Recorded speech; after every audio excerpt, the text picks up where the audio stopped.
Amen, brothers and sisters. Here we are again in week 32. And this is the last day, the day 6. So let's go ahead and let's read our verses. That's in Hebrews chapter 4, verse 2, and 2 Timothy chapter 2, verse 22. For indeed, we have had the good news announced to us, even as they also, but the word here did not profit them, not being mixed together with faith in those who hear. But flee youthful lust and pursue righteousness, faith, love, peace with those who call on the Lord out of a pure heart. So here it mentions the verses. There is what the comparison of the two, the we, and then the they also. So what is we? We are those who are the New Testament believers who hear the gospel of Christ. And they also is referring to the people of Israel in the Old Testament who heard God's promise concerning the good land. So both this heard good news, both received God speaking. Israelites received speaking through Moses. But only one group received profit from the word. So we are referring the Israelites here during in the wilderness, right? Why is only one? Because Israel did not mix the word with faith. Well, I just want to read the footnotes here before we go on in Hebrews chapter 4, verse 2. Only the Codex Sinaiticus can be rendered in this way. All other ancient MSS read, they referring to those who hear the word, not being mixed together by faith with those who heard, referring to Joshua and Caleb. So, Joshua and Caleb are the best examples to those who did mix the word with faith. They believed God speaking through Moses. They kept following the Lord, and they continued until the goal, the good land. Their hearing was joined to faith. So the word became effective to them.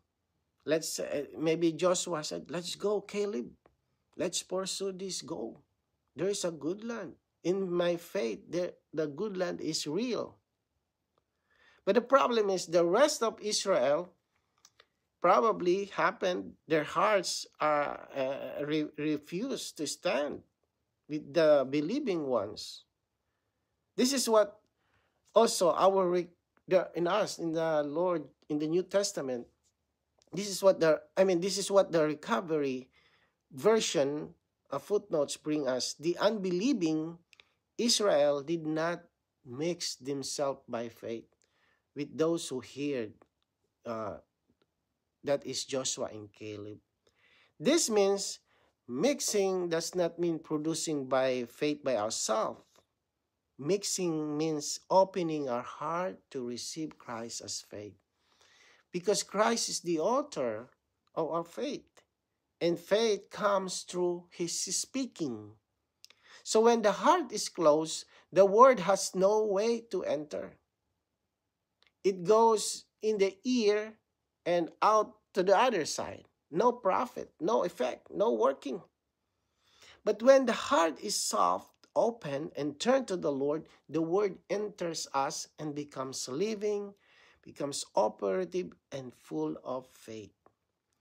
This is also why Paul says in 2 Timothy chapter 2, verse 22, that we must pursue with those who call on the Lord. Faith is strengthened with companions, like Joshua and Caleb, their companion. So faith was being strengthened through Joshua and Caleb, and they stood together. So for us today in the church life, everything needs to be mixed with faith. Hearing the word, coming to the meetings, praying, serving, pursuing. So if we stop mixing faith, we give up. But when we keep opening to the Lord, the faith within us uh, strengthened, rises up again and again. So it enables us to run the race with endurance.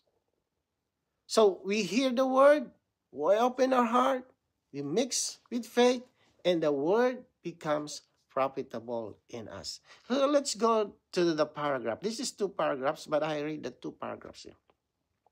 A man who has met Christ in faith is different.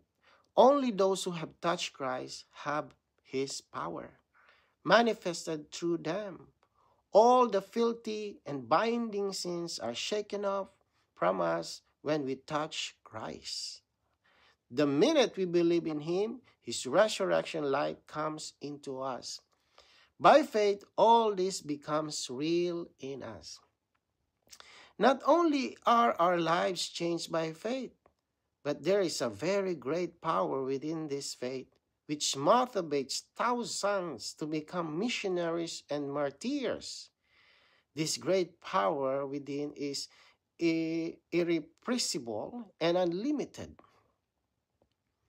It makes man willing to suffer for the Lord, ride through danger, and eventually be martyred. All these abilities come from faith. When we touch Christ, everything of him will be transmitted into us. Wow! You know, brothers and sisters, this is a very encouraging, striking, faith does not only change our behavior or adjust our living.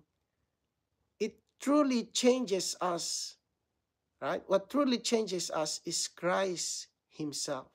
So when we touch him in faith, his life enters into us.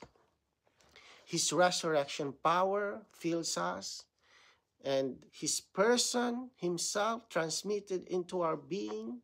So we have Christ himself in our being. He is our living. This is why our life changes. This is not by effort, not by self-improvement, but by Christ living in us. So in this paragraph says that there is a very great power within this faith. So what a wonderful expression, power. This means that when we enjoy Christ and mix the word with faith, something of Christ's power begins to operate within us. This is the power that motivates thousands of believers through the centuries, right? To live everything and preach the gospel. Why did some go to remote countries? Why did someone risk their jobs, their comfort in their place, their future? Why did some even become missionaries and martyrs? To the normal people, to the natural man, it seems foolish, right? Why not just build your career? Why not secure your retirement? Yet, something within them, there is great power of faith that pressing them onward. They touch Christ, and Christ touched them. They enjoyed him in what? Praying, reading the word, in calling on his name, pursuing Christ, prayer reading, ministry meetings. And the more they mixed the word with faith, the stronger their faith became.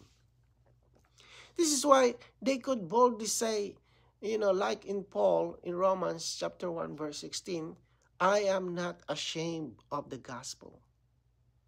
This is the faith that strengthens us to speak Christ, to shepherd people, to visit others. Even when we are tired or discouraged, right? And this is the same faith that supplies us to people to suffer, to risk danger, and even to die for the sake of the Lord Jesus, because they have touched something so real, so precious, and so powerful.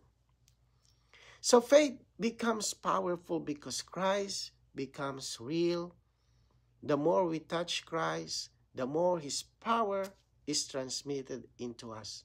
So brothers and sisters, in the brothers and sisters, that same power can operate in us today. Let's go to the paragraph to today's reading. Faith is simply the Lord Jesus Christ. He is not only the author, the originator of faith, but also the perfecter, the finisher of faith. If we look to him continually, he will finish and complete the faith that we need for the running of the heavenly race. As the completer of faith, he is continually infused into us as the believing element and ability when we pray to the Lord, fellowship with him, pray over the Bible, attend church meetings, listen to spiritual messages, and read spiritual books. Hence, our faith in Jesus Christ comes from him. In fact, it is Christ himself continually infused into us. Such faith brings us into an organic union with Christ. The increase of our organic union with him is the growth of Christ within us. The more Christ is infused into us as the believing element and ability, the more he is growing in us. This is our faith being perfected by the Lord. Day by day, our faith will be under the Lord's perfecting until we meet him on the day of rapture. For this reason, Paul calls him the author and perfecter of our faith.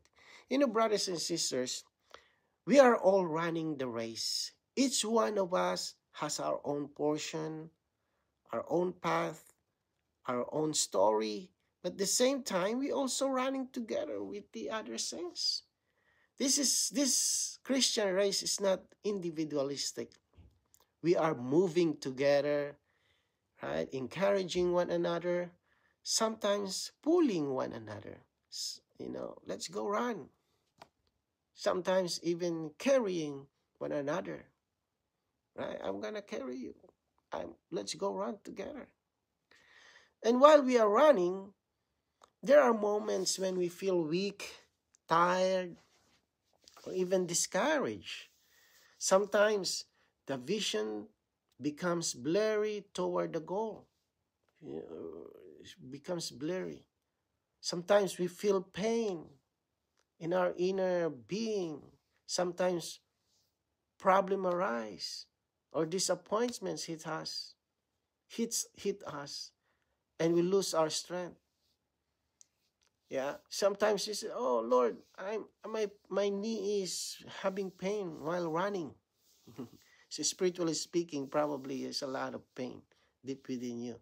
But here's the wonderful thing: the Lord Jesus is the perfecter of our faith. He comes to us right in our weakness and says, "You feel weak? I am your strength. Your vision is blurry? I will be your eyes and make everything clear again." Right? Your knees is hurting from running? I will refresh you and supply you so you can continue. Yeah, and sometimes if you feel heavy, burdened by the needs of many saints. Many saints are not just needing correction, they're needing shepherding. They need feeding, right? Needing someone to run alongside them. And sometimes we feel like, "Lord, this is too much for me." But Christ, let's remember this, is the perfecter of faith. It says, "Do not worry. I am the perfecter. I am the one who started the faith in you. And I am the one who will complete it. I will carry you. I will finish the course with you." How does he perfect our faith? Through every way that He can infuse Himself into us. When we pray, read, when we fellowship, when we attend the church meetings, when we listen to the ministry, spiritual enjoyment messages, when we read ministry books, all these are simply channels through which the Lord infuses Himself into us as the believing element. This faith is not something we manufacture. This faith is Christ Himself, infused, supplied, added, and wrought into us. So the more He is infused into us, the clearer we see the goal. Right? The clearer we see the joy. You know, you are carrying the brothers, the sisters, the saints. It's not hard for you anymore, but shepherding them, feeding them, becomes joy to you. Because you, Yusab, is enjoying the Lord. And He strengthened your faith. That in fact, that instead of giving up, you just say, shepherding the saints, carrying the saints, guiding them, the saints, to run the race is a joy to me. Right? So the more our inner being is strengthened, and then the more we can run the race together with others. So, you know, saints, it is not us running. It is Christ running in us. It is not our faith. It is Christ as our faith. It is not our endurance. It is Christ as our endurance. So day by day, as He infuses more of Himself into us, our faith is being perfected until the day we meet Him. Right? Brothers and sisters, He is truly the author and perfecter of our faith. So let's go to the next paragraph. To learn to walk and suffer by faith, you have to look away from all things. Look away unto Jesus. This is because only Jesus is. All the others are not. We trust in the Lord. We do not trust in anyone else. Only He is. So look away from all things that are not unto Jesus who is. This is faith. Jesus is the author and perfecter of our faith. So our faith is just Jesus. He is the origin and the completion of our faith. So, brothers, to learn to walk and to suffer by faith, we have to look away from all things. While we are running the race, right? But why are we running? Because we are focusing on the goal. Just like real runners, they are not aimless. They run toward a clear goal. But in order to pursue that goal, we have to look away unto Jesus. When it says look away unto Jesus, it means Jesus Himself is the goal. How can we reach this goal if there are many things distracting, a lot of worrying? If we keep looking back, it will affect our running. So to learn to walk and even to suffer by faith, we need to look away from everything else and look unto Jesus. That is why that is how we run the race. In fact, with endurance. So let's go to the paragraph. Paul says in 2 Corinthians chapter 4 that he spoke by the Spirit of faith. He says, we believe, therefore we also speak. If you do not believe that Christ is making His home in your heart, how can you go to tell others? You have to believe that Christ lives in you and that if you die with Him through the cross, He is the resurrection life, will work Himself into you. This is all by faith. The reason that you do not prophesy, that you do not speak for the Lord, okay, speak the Lord forth and speak the Lord into others, Lord, is mainly because your exercise of faith is short. Lord Jesus. You know, 2 Corinthians chapter 4, verse 13 says, we believe, therefore we also speak. Paul showing us that speaking for the Lord depends on the spirit of faith. If we do not believe that Christ is making his home in our heart, how can we speak Christ to others? How can we testify, prophesy, or nourish someone else if we ourselves do not believe that Christ is living, moving, and even operating within us?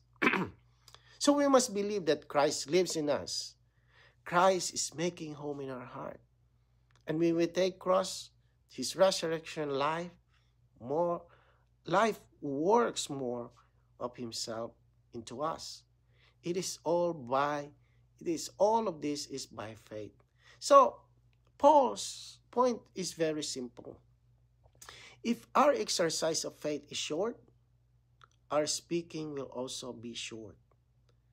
If we believe little, we speak little. If we believe much, we speak much. The reason many believers do not prophesy in the meetings, do not speak for the Lord, and do not speak for the Lord into others, is that their exercise of faith has been weak. Oh Lord, even me, Lord, forgive me. But when we stand in faith, believing that Christ is in us, operating in us, right, flowing out of us, then we can speak boldly. In fact, with joy. This is speaking by the Spirit. This is speaking by the Spirit of faith. So let's go to the next paragraph. The last paragraph. The way to receive such a faith is to contact its source, the Lord, the process and consummated God, by calling on him, praying to him, and reading his word. We have to come forward to God's throne of grace to receive mercy and find grace. This means that we have to contact God to receive faith. This is the only way at any time, anywhere, you can contact him. Just call on him and say a little word to him. Then you will receive faith. This faith links to you with God and imparts, transfuses God into you. In this way, you will have the living faith. Actually, that is God himself moving within you. Then you will become a man of faith. I just want to go back to the verses that we read. It says, but flee youthful lust and pursue righteousness, faith, love, peace with those who call upon the Lord out of a pure heart. So this is the verses that we need in order for our faith to be strengthened.